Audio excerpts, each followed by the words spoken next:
What's up guys, David, and today we have a walk-around review of the Volkswagen Golf GTI. What we have in front of here is the 2005 Mk5 Golf GTI. Now let's have a little background history on the Golf GTI. What is the GTI? What's the Golf? What's this all about? What's the hype behind the Golf GTIs and the Golfs? Well, the Volkswagen Golf GTI was first manufactured in 1974 May by Volkswagen. The purpose of this car was to introduce a sporty version of the already powerful, luxurious Volkswagen Golf that was available. The GTI, which stands for Grand Tour Injection, basically means that the car has a direct fuel injection system into the engine. It was supposed to be a very fast version of the Golf, although there are faster versions of the Golf like the Golf R. But this was that middle point where it wasn't too expensive, but you get a lot of performance for the price that you pay. Now the GTI has become very popular during the years as it has 7 generations: the Mark 1, Mark 2, Mark 3, Mark 4, Mark 5.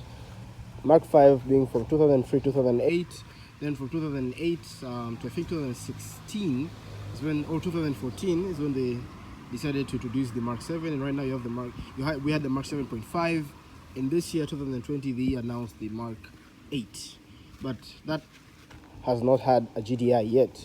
We still have the normal Golf. So this car produces 197 brake horsepower or 147 kilowatts and 200 PS. Now people who own these cars or who know these cars, they think that the Mark 5 produces 200 brake horsepower.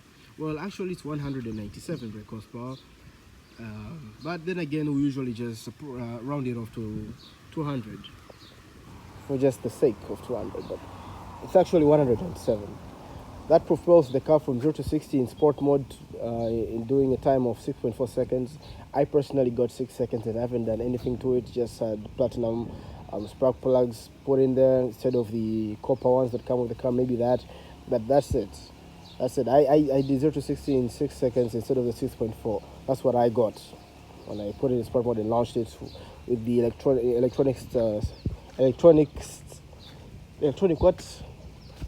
the ESP off, traction control in other words. I forgot the long form. Yeah, pretty much. Let's check out the interior.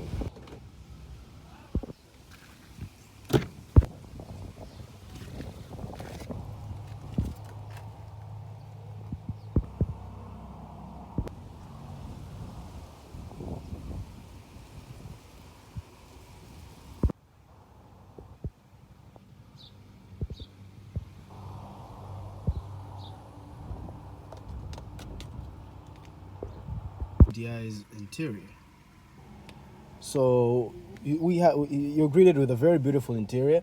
It's not the most luxury car that you can buy for the price, but it's then again very good. It's above a lot of cars. The build quality is amazing, as you can see, although it has its flaws that I'll talk about in another video, but for the most part it's very beautiful.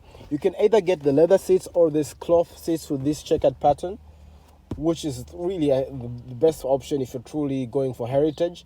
But if you want the leather seats, they're possible. They have this sporty the sporty, what are these called, to hold you. Forgot the name, but these things that hold you.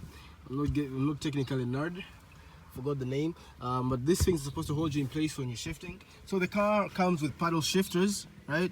But they're not long paddle shifters, and I like the long paddle shifters. Most people who own these cars usually buy these paddle shifter extensions that you connect through super glue or the normal glue that comes, but trust me, if you're living in a tropical country, you will need super glue at some point because of the heat.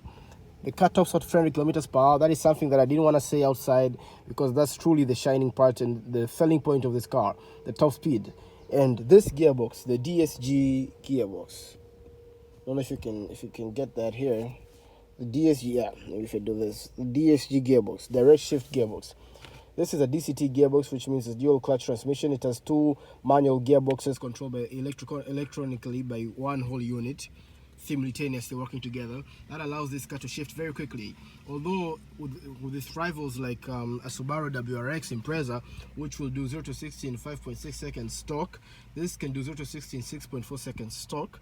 But after both cars reach 100 kilometers per hour, the Subaru will start being pulled away, and this car will take the lead due to this very, very fast gearbox, and it will go down all the way to 300 very quickly, compared to a Japanese car.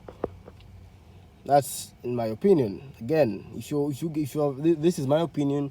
If you had a different experience, that's you, but that's what I've noticed. It's very smooth, it does not lag, it just goes down. When you put your foot down, it goes all the way down thanks to this beautiful gearbox. Let's start it up.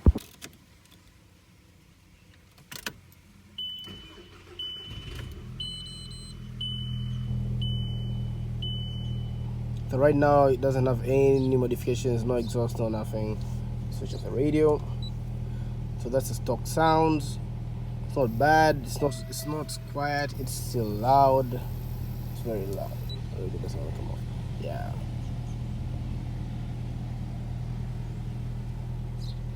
Pretty much that's it for today. I'll be making another video soon on 5 things that I hate and love about the Volkswagen Golf GTI, but it's a very good car for the price, for the performance that you get. It's a very good car, and with a little bit of more money, a few performance mods, it could reach crazy figures. Hope you enjoyed. See you on the next one.